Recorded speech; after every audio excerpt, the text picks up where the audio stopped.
Welcome to நம்ம இ சேவை channel. நம்ம இ சேவை சேனல்ல என்ன டாபிக் பத்தி பேச போறோம் அப்படின்னு பார்த்தீங்கன்னா, பாஸ்போர்ட் அப்ளை பண்ணிட்டேன். அதுக்கப்புறம் என்ன நடக்குதுன்னு தெரியல. போலீஸ் வெரிஃபிகேஷன் சொல்றாங்க. அத நம்ம நேர்ல போணுமா? இல்ல என்ன நடக்குது? இல்ல போலீஸ் வந்து வீட்ல வந்து பார்ப்பாங்களா? அப்படின்ற மாரி நெறைய டவுட் இருக்கும். அத பத்தி டீட்டெயிலா வந்து தெரிஞ்சுக்கலாம். நம்ம இ சேவை சேனல ஃபர்ஸ்ட் டைம் பார்க்கறனா மறக்காம வந்து சப்ஸ்கிரைப் பண்ணிருங்க. வீடியோ வந்து ஸ்கிப் பண்ணாம பாருங்க. வந்து சொல்லக்கூடிய தகவல் முழுமையா வந்து சேரும். வாங்க வீடியோக்குள்ள போகலாம். இப்போ வந்து பாஸ்போர்ட் வெரிஃபிகேஷன் பண்ணுறது என்ன இல்லைங்க, ஈஸியான ஸ்டெப்பு தான். நீங்கள் வந்து எந்த ப்ரெஷர் எடுத்துக்க வேண்டியதில்லை. அவங்க வந்து பார்த்தீங்கன்னா ஒரு சில இடத்துல வந்து போலீஸ் அதிகாரி வந்து நியமிப்பாங்க. அவங்க வந்து நேரில் வருவாங்க. அப்படி இல்லாத பட்சத்தில் வந்து நம்ம போலீஸ் ஸ்டேஷன் ஏதாவது வர சொல்லுவாங்க. போலீஸ் ஸ்டேஷன் வர சொல்றதுக்கு முன்னாடி வந்து என்னென்ன டாக்குமெண்ட் வேணும்னு அவங்க ஆல்ரெடி சொல்லிடுவாங்க. விண்ணப்பதாரன் ஃபோட்டோ 2, விண்ணப்பதாரருடைய ஆதார் கார்டு, விண்ணப்பம் வந்து அப்ளிகேஷன் ஆன்லைன் அப்ளிகேஷன் எடுத்துட்டு வர சொல்லுவாங்க. அதுக்கப்புறம் உங்களுக்கு வந்து அந்த ஏரியால நல்லா தெரிஞ்சவங்கள வந்து 2 பேர கூட்டு வரணும். அவங்களோட ஆதார் கார்டு வேணும்னு சொல்லுவாங்க.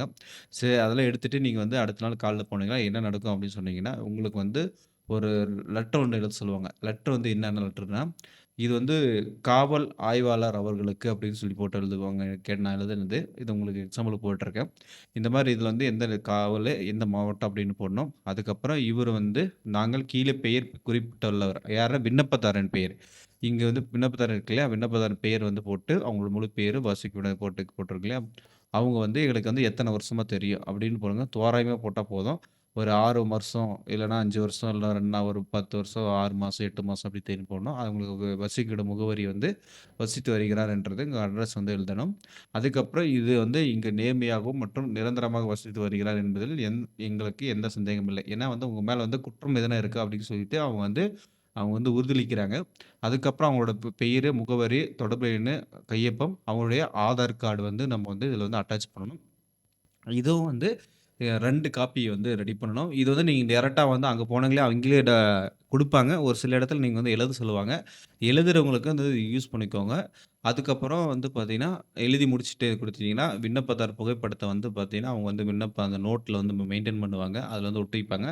ஆதார் கார்டு நகலும், அது 2 டாக்குமெண்ட்டு, விண்ணப்பதாரர் ஃபோட்டோ சேர்த்து எல்லாம் வந்து பின் பண்ணிப்பாங்க. பின் பண்ணிட்டு அவங்க வந்து கையெழுத்து வாங்குவாங்க 2 இடத்துல.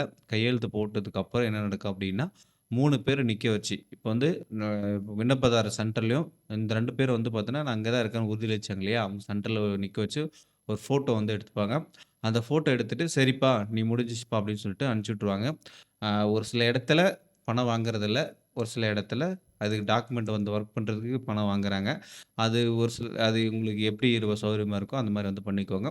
இதுதான் வந்து காவல் நிலையத்தில வந்து பார்த்தீங்கன்னா, போலீஸ் வெரிஃபிகேஷன் வந்து நடக்குற இது பாஸ்போர்ட்டுக்கு. கண்டிப்பா வந்து இந்த வீடியோ வந்து யூஸ்ஃபுல்லா இருக்கும். நீங்க எந்த கவலைப்படாதீங்க. பாஸ்போர்ட் அப்ளை பண்ணிட்டீங்களா, இது வந்து வெரிஃபிகேஷன். உங்களுக்கு மேல எதனா கேஸ் இருக்கு அப்டின்னா, நீங்க வந்து முன்னாடி வந்து சொல்லிருங்க. இந்த கேஸ் எனக்கு இருக்கு அப்டின்ட்டு. அவங்க வந்து என்கொயரி பண்ணுவாங்க. உங்க மேல எதனா வழக்குகள் எதனா இருக்கு, நிலுவையில் இருக்கா அப்டின்னு கேட்பாங்க. இருந்தா இருக்குன்னு சொல்லுங்க. இல்லன்னா, இல்லன்னு சொல்லுங்க. அப்டி அவங்க வந்து செக் பண்ணிப்பாங்க. ஆதார் கார்டு வச்சு உங்க மேல கேஸ் எதனா இருக்கான்னு சொல்லிட்டு. அப்டி இல்லன்னா, இத உடனே வந்து பார்த்தீங்கன்னா, அவங்க வந்து எஸ்பி ஆஃபீஸ்க்கு அனுப்பிச்சு விட்டுருவாங்க. எஸ்பி ஆஃபீஸ்லேருந்து டிஎஸ்பி ஆஃபீஸ்க்கு அனுப்பிச்சு விட்டு, அவங்க வந்து உங்களுது வந்து அப்ரூவல் குடுத்துருவாங்க. அதுக்கப்புறம் உங்க பாஸ்போர்ட் வந்து விரைவில் வந்து ஒரு 4லருந்து 7 நாளைக்குள்ள உங்க வீட்டுக்கே தேடி வீட்டுக்கு வந்துரும். இதுதாங்க போலீஸ் வெரிஃபிகேஷன் நடக்கக்கூடிய விஷயம். இந்த வீடியோ புடிச்சிருக்குன்னு நெனைக்கிறேன். நம்ம இ-சேவை சேனல்ல வேற ஏதாச்சும் டவுட் இருந்தாலும் கருத்துல வந்து கமெண்ட் பாக்ஸ்ல கமெண்ட் பண்ணுங்க. தொடர்ந்து இணைந்திருங்கள். நெக்ஸ்ட் வீடியோல வந்து சந்திக்கலாம். பாய்.